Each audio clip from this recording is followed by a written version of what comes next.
Salut à tous, comme d'habitude on se retrouve pour une nouvelle vidéo de bienvenue à Debilland.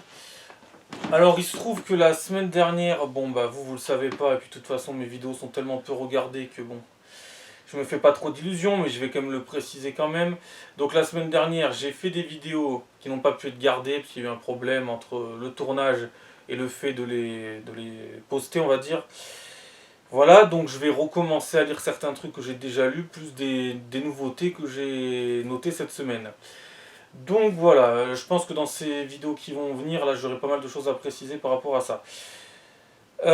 Donc comme d'habitude, lecture-réaction à l'actualité française, européenne, mondiale. Donc comme je vous ai dit, je vais faire des formats plus courts. Et puis peut-être que à force, je ferai non seulement des formats plus courts, mais des vidéos plus rares. Une fois de temps en temps. De manière... genre, je sais pas, peut-être une par semaine au lieu d'en faire 5 ou 6, voilà. Peut-être moins. Voilà. Donc on verra bien, je ferai ça par parcimonie de temps en temps.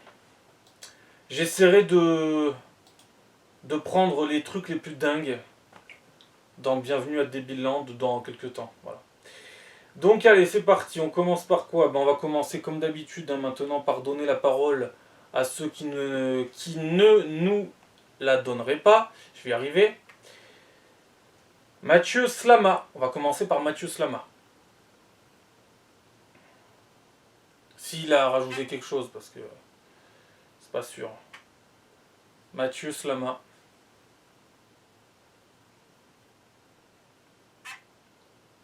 Voilà. Alors.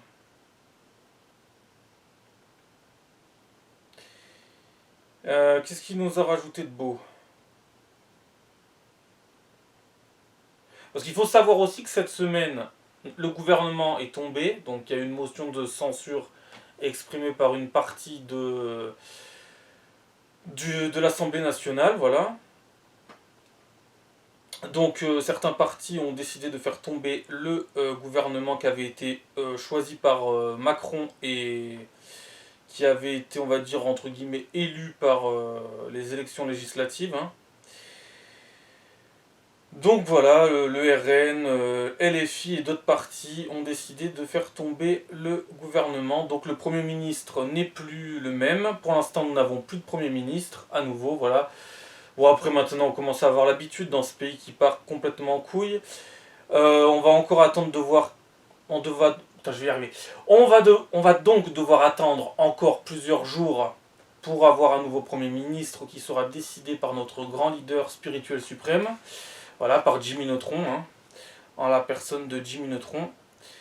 Qui apparemment, ça ne l'a pas gêné de recevoir Donald Trump, Joe Biden, Volodymyr Zelensky, Giorgia Meloni, les princes, les rois d'Angleterre, etc. Bref, tout le gratin hein, pour ouvrir aussi, parce qu'on est vraiment dans l'actualité en ce moment, hein, entre le fait que le gouvernement est tombé et qu'on a enfin réouvert les portes de Notre-Dame de Paris.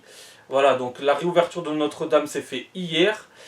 Et apparemment, ça ne le gênait pas, notre grand leader spirituel suprême, de ne pas avoir vraiment de Premier ministre officiel. Hein. C'est pas comme si... on n'est plus à ça près. Hein. On n'est plus à ça près. Si on passe pour des cons, c'est pas bien grave. Hein. Au point où on en est. La situation est tellement pire que ça en plus que... Voilà. Donc voilà, ça ne le gêne plus, il n'est plus à ça près. J'entends tout le temps aussi parler de démission d'Emmanuel Macron. Alors rien que le fait qu'à chaque fois il propose ça, il parle de ça, de ce fantasme qui n'est possible que par des choses assez compliquées à comprendre, même pour ceux qui les ont écrits d'ailleurs, ça me donne raison dans ce que je disais il y a 2-3 ans dans les vidéos. Voilà, qu'il y avait de grandes chances qu'il ne termine pas son quinquennat. Voilà. Donc... voilà, donc rien que ça, c'est déjà une victoire pour moi. C'est ma petite victoire, on va dire. Si on peut appeler ça une victoire, parce qu'en vrai, je préférais me passer de ça et qu'on ait quelqu'un qui tienne la route. Hein, ça serait peut-être mieux. Alors, bon, maintenant, je vais en revenir à Monsieur Slama. Hein. Qu'est-ce qu'il a rajouté? Michel Barnier cède à Marine Le Pen sur des principes humanistes essentiels comme l'AME. C'est une grave faute politique et morale. Il y a eu un front républicain, la coalition de gauche NFP est arrivée en tête. Cette coalition doit donc gouverner le pays et trouver des compromis. C'est la logique de la démocratie simple. Ouais. C'est la démocratie de Monsieur Slamar, surtout. Alors, voilà. Donc après, il reste qui? Thomas Guénolé.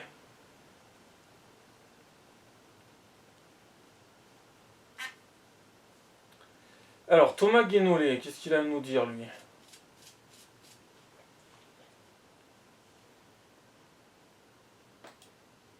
J'ai débattu chez Valeur avec Laurent Oberton, auteur de La France Orange Mécanique, sur sa théorie de l'ensauvagement de la France à cause de l'immigration.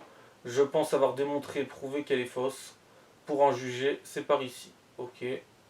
Pourquoi pas un jour aller voir ce que dit Thomas Guénolé. Oyez, oyez, le lundi 16 décembre de 14h à 16h30, je serai l'invité du format Ask Me Anything. Ok, on s'en fout. Ça, c'est quoi? On s'en fout aussi. En fait, il y a énormément de choses qui se passent en ce moment dans le monde. Alors, il s'en passe tout le temps, hein. Mais là, en ce moment, il y a quand même pas mal de choses. Alors, entre le gouvernement, voilà, qui est tombé, motion de censure, la réouverture de Notre-Dame de Paris. Là, on a eu un dictateur qui s'est enfui de son pays, donc je sais même pas si c'est une bonne chose, mais bon, on verra bien. Il y a beaucoup de gens qui crient victoire, mais ne criez pas victoire trop vite. Donc la Syrie, donc Bachar al-Assad, qui était président de la Syrie depuis, enfin plutôt dictateur de la Syrie depuis 24 ans, s'est enfui après que les rebelles islamistes, etc., aient conquis un paquet de villes dans la Syrie pour se rebeller contre le régime de Bachar al-Assad. Mais je ne sais pas si c'est une bonne chose en fait, hein. On verra bien. Il va falloir attendre quelques mois pour voir si c'est vraiment une bonne chose ou si c'est encore pire qu'avant. Beaucoup célèbrent ça, mais moi je m'emballerai pas aussi vite. Donc voilà, les dictateurs. Ce qui est bizarre, c'est que les dictateurs, quand on veut, on peut les faire tomber. Mais bizarrement, pendant des années, ils vont tenir. C'est bizarre. Alors qu'il suffit d'un peu de volonté pour les faire tomber. Après, est-ce que c'est forcément positif? Je ne crois pas. Pas tout le temps. Des fois, ça peut être encore pire de les faire partir. Donc on verra bien. On verra bien ce qui va se profiler derrière, hein. C'est pas dit que ça soit bon. En Syrie, la guerre civile a fait au moins un demi-million de morts depuis 2011. Guerre civile, en réalité, c'est une proxy war dans laquelle les États-Unis, la Russie de Poutine, l'Iran, la Turquie, Israël, etc. sont impliqués.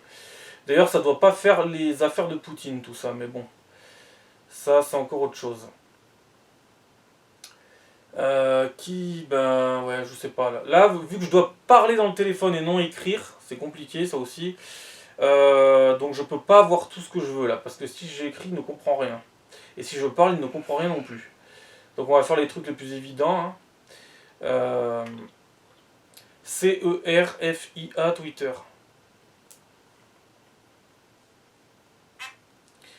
Et puis dans quelques temps, bah, je passerai un autre téléphone, sûrement quand j'aurai fini d'organiser tout ça, mais bon, ça vous regarde pas. Et puis de toute façon, personne ne me regarde, donc au moins ça c'est réglé. Les rebelles syriens annoncent à la télévision d'État syrienne la fin du régime et la chute de Bachar al-Assad qui a fui le pays. Flash, sondage pour les municipales de 2026 à Marseille. Premier tour Benoît Payan, PS, 34%. Franck Alizio, RN, 31%. Martine Vassal, LR, plus ENS, 21%. Sébastien Delogu, LFI, 14%. Deuxième tour triangulaire, bon, on s'en tape de ça. Ensuite, l'Ukraine doit s'attendre à probablement moins d'aide des États-Unis, a déclaré Donald Trump. Plusieurs personnes se sont rassemblées place de la République à Paris pour célébrer la chute de Bachar al-Assad. Jordan Bardella, voilà, Jordan Bardella, je pense comme lui, voilà. Jordan Bardella craint un déferlement migratoire après la chute de Bachar al-Assad en Syrie, voilà. Ça aussi, ça fait partie des problèmes. Moi, je pense qu'au lieu de faire revenir les gens qui ont fui la Syrie, je pense que ça va les faire partir encore plus. Voilà. On verra bien.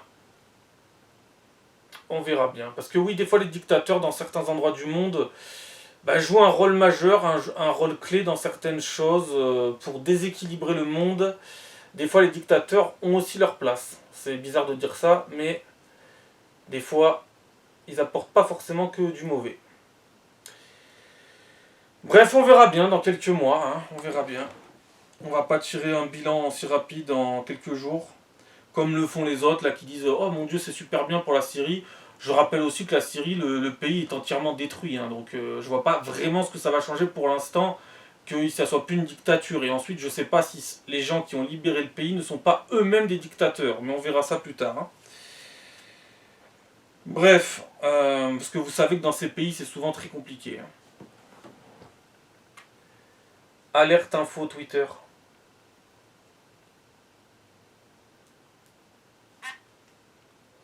Bref, les gens pensent voir du positif, et bon, on verra bien.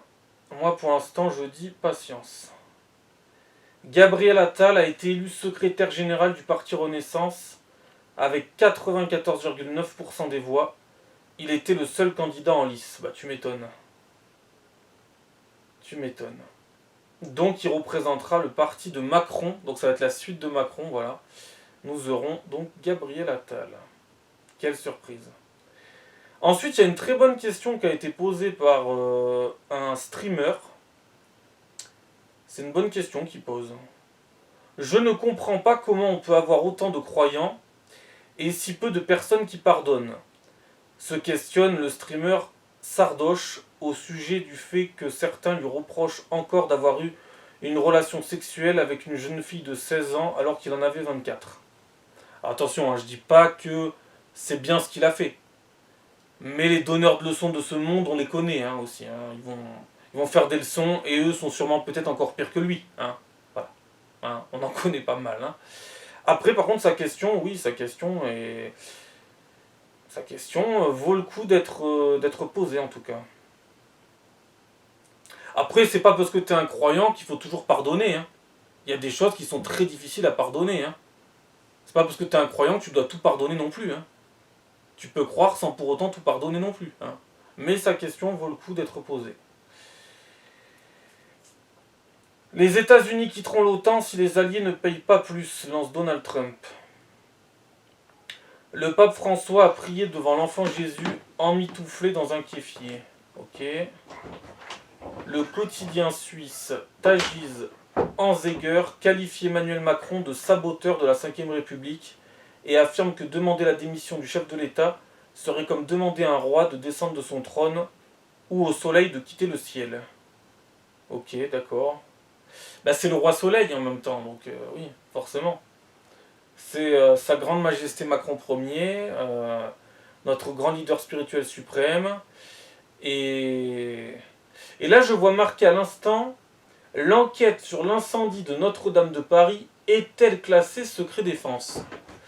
Ben moi, je pense qu'il y a quelque chose. Hein. Il y a forcément quelque chose derrière ça, mais bon. Donc voilà, donc le roi soleil, ben oui, le roi soleil. Français de souche Twitter. De toute façon, moi je vous le dis, cette histoire de l'incendie de Notre-Dame de Paris n'est pas claire. Pas claire du tout. Je pense qu'ils savent très bien quelle est la cause, mais qu'ils ne veulent pas le dire. Et c'est pas du complotisme. Et même si c'est du complotisme, je n'en ai absolument rien à foutre. Voilà. Au moins ça s'est réglé. Voilà. Parce que c'est pas du complotisme de cacher les informations aussi. Moi je préfère les révéler au monde que de les cacher. Hein. Je pense que c'est quand même mieux de dire la vérité que de penser la mettre sous le tapis et qu'un jour elle va ressortir avec encore plus de violence. Voilà. Donc on en est où? Alors, j'apprendrai mes leçons pour avoir des bonbons. Je serai toujours sage comme une petite image. Comment la chanson folklorique de Saint-Nicolas a perdu ses références religieuses pour plus d'inclusivité? Et je vous pose la question, l'inclusivité pour qui? On se demande, c'est toujours pour les mêmes l'inclusivité. Hein. C'est dingue de dire le vivre ensemble alors qu'on te parle d'inclusivité. Si on vit ensemble, pourquoi essayer d'inclure des gens dans certaines choses? Si ça marche déjà bien, pas besoin de les inclure, ils vont s'inclure tout seuls, non? Je sais pas, hein, je pose la question là aussi. Mais bon. Et puis pourquoi forcer l'inclusion à des gens qui ne veulent pas s'inclure? Qui restent chez eux dans leur pays et tout ira bien. Je pense que ça serait mieux, non? En fait, ils veulent tout imbriquer, ils pensent que c'est des briques de Lego, hein, qui vont s'imbriquer les unes dans les autres, ou que ça va être la rencontre de deux sexes, hein, qui vont s'imbriquer les uns dans les autres, parce que ça a été pensé comme ça. Mais là, le vivre ensemble, non. Le vivre ensemble, va falloir faire plus d'efforts que ça. Hein. C'est pas des briques de Lego, et c'est pas deux sexes qui se rencontrent. Hein. Quand c'est deux sexes opposés, bien évidemment. Hein. Pour qu'ils s'emboîtent, sinon ça va être un peu compliqué. Hein. Mais voilà, hein. Le vivre ensemble, il va falloir faire des efforts collectifs. Non, ce n'est pas la magie de Walt Disney. Hein. Il n'y a pas un sortilège, on n'est pas dans Harry Potter, on n'est pas dans le monde des sorciers. Là, il faut faire des efforts. Et s'il n'y a qu'une partie de la population qui les fait, ça ne marchera pas. Surtout qu'au bout d'un moment, les gens qui de l'autre côté ne font que des efforts depuis le début vont en avoir plein le cul de faire des efforts. Alors que les autres, aucun effort. Non, non, non, non, pas d'effort, on n'a pas d'effort à faire. Tout va bien. Et c'est souvent en plus les gens qui ne font pas d'efforts qui se plaignent le plus. C'est ça qui est délirant aussi. Chute du dictateur Al-Assad, Syrie, François Hollande fait polémique en déclarant que les premières déclarations du principal dirigeant, le djihadiste Al-Joulani, autrefois affilié à Daesh et Al-Qaïda, sont encourageantes. J'adore quand ils font toujours les mêmes erreurs, tous ces gens. J'adore. Vraiment, j'adore. Dior, j'adore. Non, franchement, on s'en passerait. On s'en passerait. Et en plus, en parlant de François Hollande, il veut se représenter en 2027. Et attention, dans ce pays, ils sont capables de le refaire passer, lui aussi. Ah oui. Ils vont dire, oh, il y a eu du temps qui est passé. Et si on redonnait sa chance à François Hollande? Non, non, non, non, non, non, non, non. Et d'ailleurs, maintenant, je retire mes propos. Je pensais qu'il avait une once d'intelligence. Hein? On peut être de temps en temps... faire, je sais pas, des hypothèses comme quoi il a un petit peu d'intelligence, François Hollande, qui s'est retiré pour le bien de la nation, hein, qu'il a mis un petit peu son ego de côté. Bah apparemment pas vraiment, hein, pas totalement en tout cas. Hein. Donc normalement il va se représenter en 2027. Bon, on verra bien. J'ai entendu Cyril Hanouna qui disait dans son émission « Les Français ne sont pas bêtes ». Oula, arrêtez de penser comme ça aussi, arrêtez. Quand j'entends tout le temps ça, les Français ne sont pas bêtes. Ça, c'est ce que vous voulez faire passer comme message auprès des Français pour qu'ils arrêtent d'être cons. Mais en vrai, ils sont cons. Énormément de Français sont cons. D'ailleurs, eux-mêmes disent que les autres sont des cons. C'est toujours les autres. C'est toujours les autres qui sont cons. C'est jamais eux. C'est toujours les autres. Moi, j'ai pas dit que j'étais pas con. Vous voyez, je mets déjà le doute que je sois un con. Mais les vrais cons ne mettent jamais de doute sur le fait qu'ils soient cons. Et c'est là que c'est le vrai problème en fait. Donc moi je suis peut-être le roi des cons. Peut-être. C'est une hypothèse. Mais les autres, bizarrement, les vrais cons, ne se posent jamais cette question. Est-ce qu'on serait des gros cons en fait? Bah pas du tout. Non, non, eux ils sont parfaits. Hein, c'est les parfaits imparfaits. Voilà. Donc voilà, celui-là va sûrement se représenter. Alors est-ce qu'il fera un bid? Peut-être. Ou est-ce qu'il sera réélu? Peut-être. Dans ce pays, tout est possible. Enfin, tout est possible d'un certain côté, hein, bien évidemment. À Orsay, dans le 91, un ex-agent municipal très apprécié, retrouvé mort en pleine rue, après avoir tenté d'empêcher le vol de sa moto.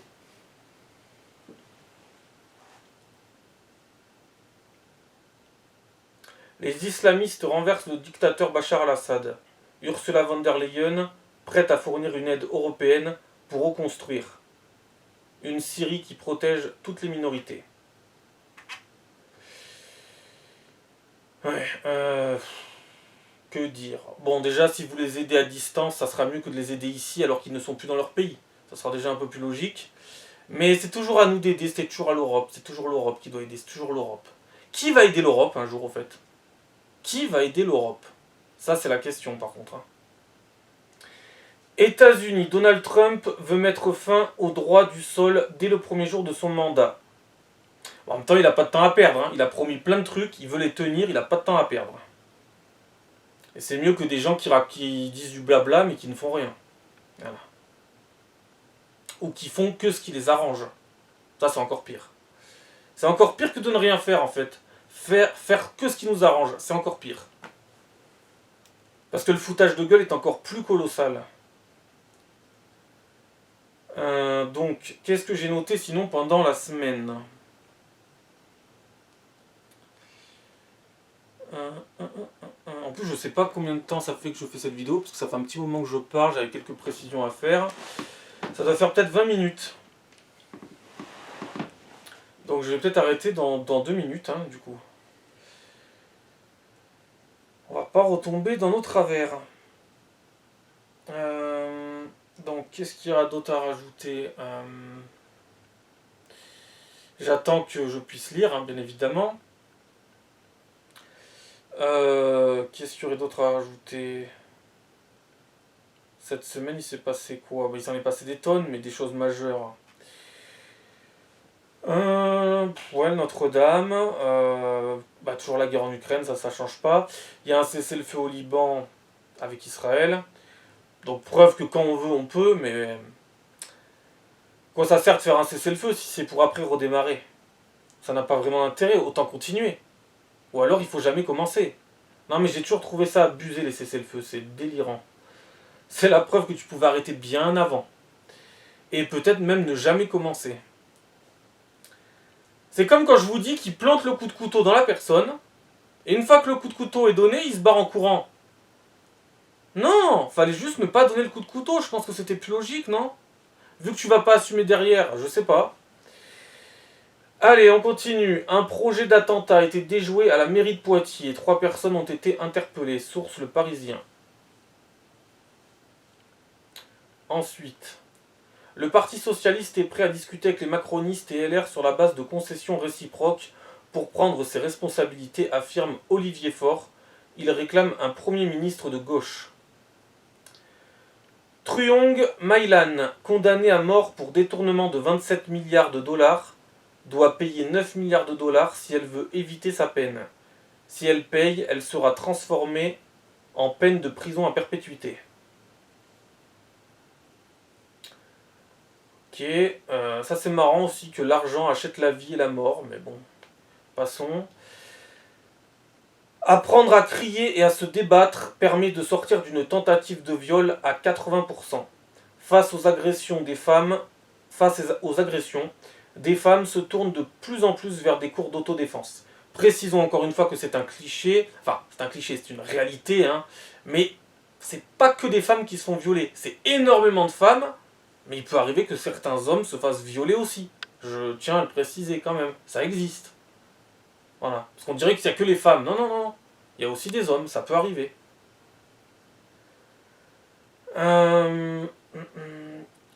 Il faut prendre des décisions concernant... Ah bon là, voilà. Hein. Là on est clairement sur un facho, un raciste et un nazi. Là il n'y a aucun doute. Il faut prendre des décisions concernant le nombre de musulmans en Europe. Il ne peut pas continuer de croître indéfiniment. Sinon, nous irons au devant de drames, a déclaré Pierre Manant. Et je suis tout à fait d'accord avec Pierre Manant. Eh oui. À un moment donné, il va falloir réguler tout ça. Eh oui. Parce que si les musulmans ne se régulent pas eux-mêmes, il va falloir qu'on les régule nous. Parce que sinon, ils vont nous réguler eux. Ça, les gens souvent ne le comprennent pas. Pour l'instant, ça se passe bien. Bien entendu, je ne mets pas tous les musulmans dans le même lot. Mais il y a des musulmans qui ne savent pas, et ça c'est dans toutes les religions, mais plus encore dans la religion musulmane, ils ne savent pas se réguler tout seuls. Ils ne savent pas. C'est tout. Pas tous, heureusement, mais beaucoup. Et malheureusement beaucoup. Et c'est pour ça que ça fait une mauvaise pub aux autres. Et c'est pour ça qu'après des cons vont tout confondre. Voilà. Déjà, il y a énormément de pays musulmans dans le monde, donc voilà, normalement, je pense qu'il y a assez de place pour les musulmans chez eux. Hein. Parce que nous, les Européens, on va pas envahir les autres pays, c'est très bizarre. Hein. Très très bizarre. Et on nous a longtemps reproché le fait de l'avoir fait avant, mais ça, c'était les ancêtres. Mais les autres le faisaient aussi, mais bizarrement, eux, ça n'a pas existé. C'est bizarre. Bref, on pourrait en parler longtemps, mais oui, l'autorégulation des êtres humains, déjà que des Européens n'arrivent pas à se réguler dans un paquet de choses, alors les musulmans dans d'autres choses n'arrivent pas non plus à se réguler. Par exemple, parlons des gens qui n'arrivent pas à réguler, je sais pas moi, leur consommation de viande, leur conneries surtout, leur conneries, quand on voit des gens qui savent toujours pas trier des poubelles, etc., etc., etc. Voilà. Ben ça, c'est l'autorégulation des êtres humains. Hein. Alors à la base, c'est vrai, on est tous des êtres humains. Mais après, il y a des différences civilisationnelles au bout d'un moment qui rentrent en ligne de compte et ça prendra le dessus, c'est tout. Donc voilà, actuellement les gens diront que ces gens-là sont des dingues, que ce que vous dites est dingue, et un jour ils diront qu'en fait, vous aviez raison. Et ils vous reprocheront d'avoir eu raison trop tôt. Voilà, ils diront vous avez eu raison trop tôt. Bah non, en fait, on a juste eu raison, en fait, c'est tout. Voilà, voilà. Allez, fin de cette vidéo, parce que sinon elle va être trop longue, et puis c'est tout. Allez, à la prochaine, ciao.